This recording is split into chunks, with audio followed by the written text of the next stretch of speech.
फिर दिन हुआ पुरानी रात का, करे सो शुक्र हम खुदा की जात का, खुदा की जात का, नया फिर दिन हुआ। आज की आयत। और खुदा ने उन सब पर जो उसने बनाया था नज़र की और देखा कि बहुत अच्छा है। पैदाइश पहला बाब 31वीं आयत। अजीज़ो, साइंस और टेक्नोलॉजी एक ऐसा इल्म है जिसकी बदौलत क्या क्या हैरत अंगेज़ ईजादात हुई।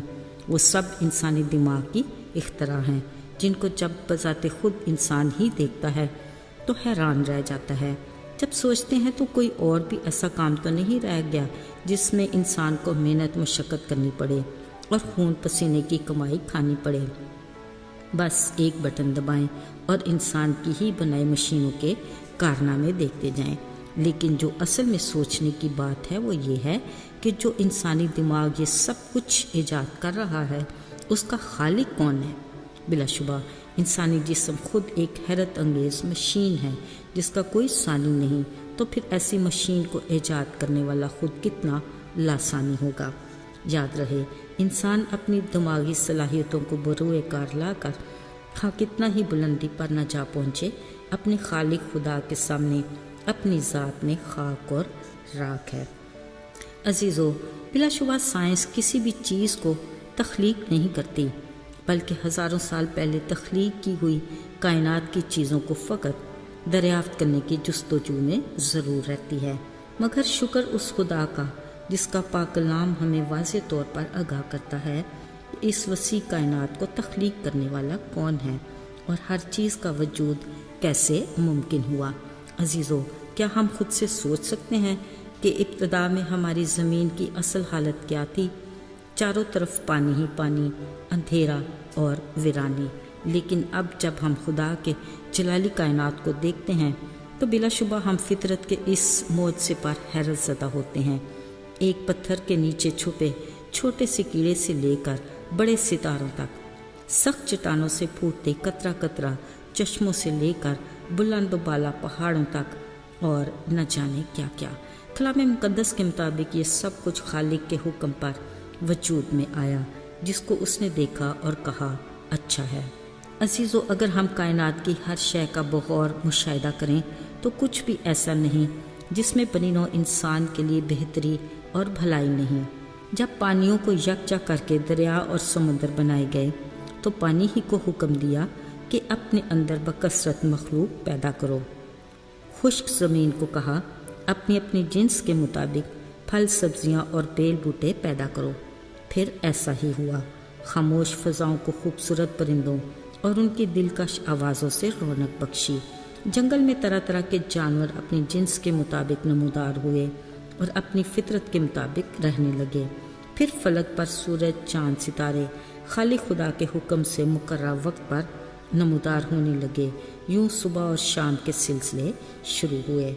ज़रा सोचिए, इन तमाम चीज़ों में कुछ ऐसा है जिसमें बनीनो इंसान का फ़ायदा नहीं।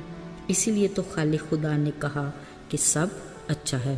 अजीज़ों, पहले उसने कायनात बनाई, इस जहान को खूबसूरत बनाया, तब बनीनो इंसान को तख्लीक करके इन सब पर इख्तियार दिया, बरकत से नवाजा और कहा फलो बढ़ो और ज़मीन को महकूम करो। साथियों, हमें किस कदर खुदा के शुक्रगुजार होने की ज़रूरत है, मगर शायद हम अपनी मसरूफ़ ज़िंदगी में इस अहमियत को नज़रअंदाज करते हैं।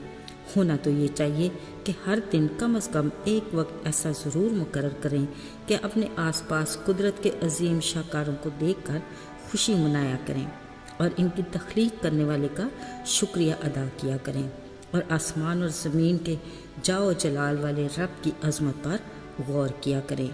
क्या ये सच नहीं कि कारखाना कुदरत जितना मौजज़ाती है उतना ही खूबसूरत भी, और जितना नाकाबिल फ़हम है उतना ही हैरान कुन भी। अजीज़ों, हज़रत दाऊद ज़बूर 19 में अपनी हैरत और खुदा की अज़मत का एतराफ़ करते हुए कहता है, आसमान खुदा का जलाल ज़ाहिर करता है और फ़िज़ा उसकी दस्तकारी दिखाती है। ज़रा सोचें, निज़ाम कुदरत किस कदर अपने खालिक खुदा का पाबंद है।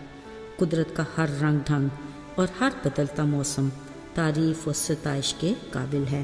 ہر چیز میں خالق خدا کی حضوری، قدرت اور اس کے جلال کی گواہی ہے۔ کیا یہ سب کچھ ہمارے خوش ہونے کے لیے کافی نہیں؟ یقیناً ہمارا دل خوشی اور رب کی شکر گزاری سے بھرا رہنا چاہیے، اور ہمارے سر ہمیشہ اس کی عظمت کے سامنے جھکے رہنے چاہیے۔ آئیے دعا کریں۔